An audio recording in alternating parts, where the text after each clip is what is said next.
Assalamualaikum warahmatullahi wabarakatuh. My name is Chelsea Ramadhani with student ID A1B224041, and this is my third week of mini project listening and speaking for academic purposes. So yeah. Hey guys, welcome to Lingua Marina. Today's my favorite topic. We're gonna talk about sounding more American, something I've been working on for a while now. I've been studying English since I think, 5 years old, and I moved to the US about 9 years ago. I put a lot of time into learning English over the years. When I was living in Russia and studying English, I studied British English. It was an okay British accent for a foreigner, and obviously, since moving to the US, I've been working on perfecting my American accent. I love listening to American and trying to figure out how to sound more like them every day. It's interesting and fun, so today I want to share with you some things I have learned about sounding more American. And it may come as a surprise to you, but it isn't just about accent or pronunciation. It's also about choice of words and learning the many different ways an American might say something. So let's get started. By the way, if you want to dig deeper into the American accent, I want to learn from someone who has been helping people reduce their accent professionally. I can highly recommend my teacher, Fenya, who is part of my company called Lingua Trip.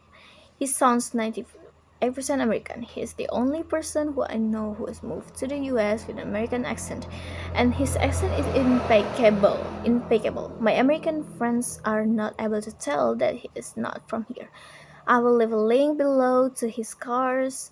It's one of the best courses on accent training I've ever taken, so highly recommend. Now let's talk about some simple pronunciation tips that you should be using if you are working on mastering American English. First of all, there is this quick tip that you might have noticed very often. American people say and instead of and. Just listen to these phrases. My friends and I, look, my friends and I, you and I, you and I. With that. And almost all the time Americans not say. And they will say, and there are so many smaller nuances that you need to pay attention to now. The second thing that I notice when especially consuming a lot of content on YouTube, and I want you to see this with me. Let me show you something. One of my favorite creators. His name is Graham Stephen. He talks about personal finance. Let's look at one of his videos. What's up, Graham?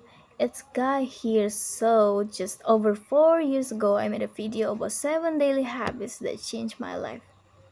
See how he emphasizes words? Let's listen to this again. What's up, Graham? It's Guys here. So, just over 4 years ago, I made it. So, just over 4 years ago. See how he stressed the important words 4 years ago. I made a video about I made a video daily habits that changed my life. Daily habits that changed my life.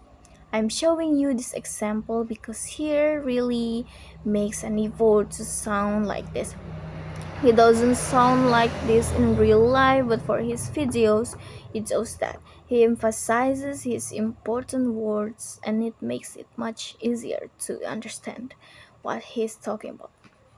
Because his topic, finance, investment, is a little bit hard for a regular viewer, and he makes it easier to understand him by emphasizing certain words. So really pay attention to how American YouTubers speak in front of the camera, because in real life Americans also emphasize important words.